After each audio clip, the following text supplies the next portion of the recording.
ورحمۃ اللہ وبرکاتہ۔ الحمدللہ علی نعمائہ الشاملہ وآلائہ الکاملہ والصلاة والسلام علی سید الانبیاء محمد المصطفیٰ وعلی آلہ المجتبیٰ، اما بعد، اعوذ باللہ من الشیطان الرجیم، بسم اللہ الرحمن الرحیم۔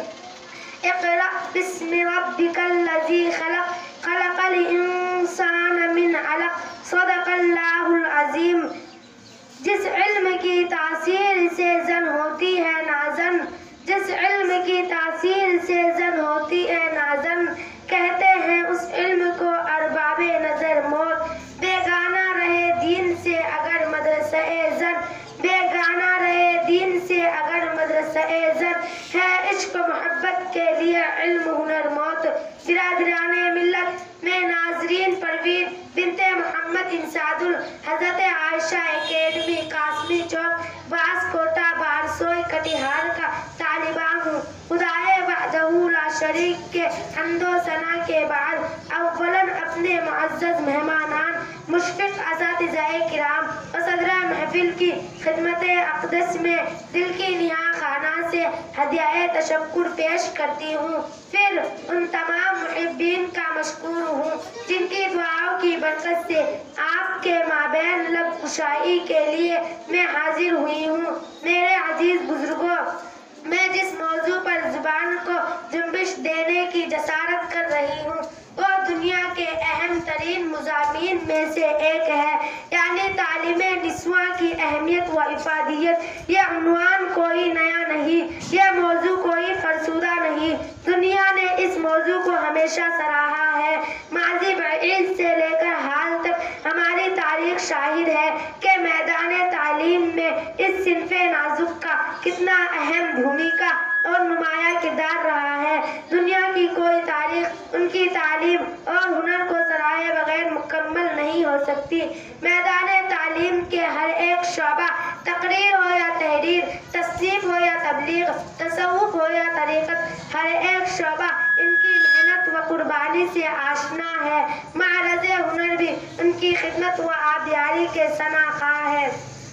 سینکڑوں صحابیات، تابعات، محدثات، فقیہات اور مثالی خواتین کے کارناموں سے ہماری تاریخ کی شناسائی ہے۔ ذخیرہ احادیث کا ایک بڑا حصہ حضرت عائشہ صدیقہ رضی اللہ عنہا کی روایتوں سے لبریز ہے۔ یہ ان کی علمی انہماک کا ثمرہ ہے، فکری کاوشوں کا نتیجہ ہے جو تعلیم نسواں کی اہمیت و ضرورت کا پتہ دے رہا ہے۔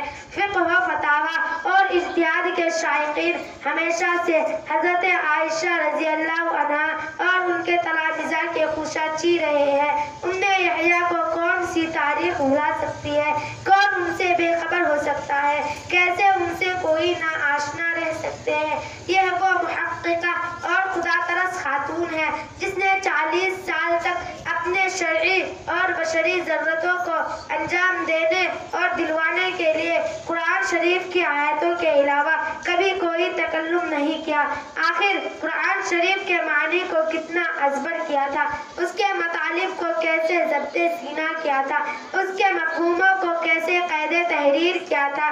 ہاں مجھے کہنے دیجئے، وہ نیک، فارسہ، زاہدہ، عابدہ ایک خاتون ہی تو تھی، ایک صنف نازک ہی تو تھی۔ معزز سامعین، اس لیے ہماری شریعت کا یہ مزاج اور طرح امتیاز ہے کہ باحیا ہو کر ہر عورت کے لیے تعلیم یافتہ ہونا ناگزیر ہے۔ چونکہ ان کی تعلیم سے سماج مہذب ہو جاتا ہے، افراد سازی کا کام سہل و آسان ہو جاتا ہے۔ اللہ تعالی ہم لوگوں کو عورتوں کے منظم تعلیم کا انتظام کرنے کی توفیق دے، آمین۔ آزادی یہ افکار سے ہے ان کی تباہی، آزادی یہ افکار سے ہے ان کی تباہی۔ رکھتے نہیں جو فکر و تدبر کا سلیقہ، ہو فکر اگر خام تو آزادی کے افکار، ہو فکر اگر خام تو آزادی کے افکار، انسان کو حیوان بنانے کا طریقہ۔ وآخر الدعوانا ان الحمدللہ رب العالمین۔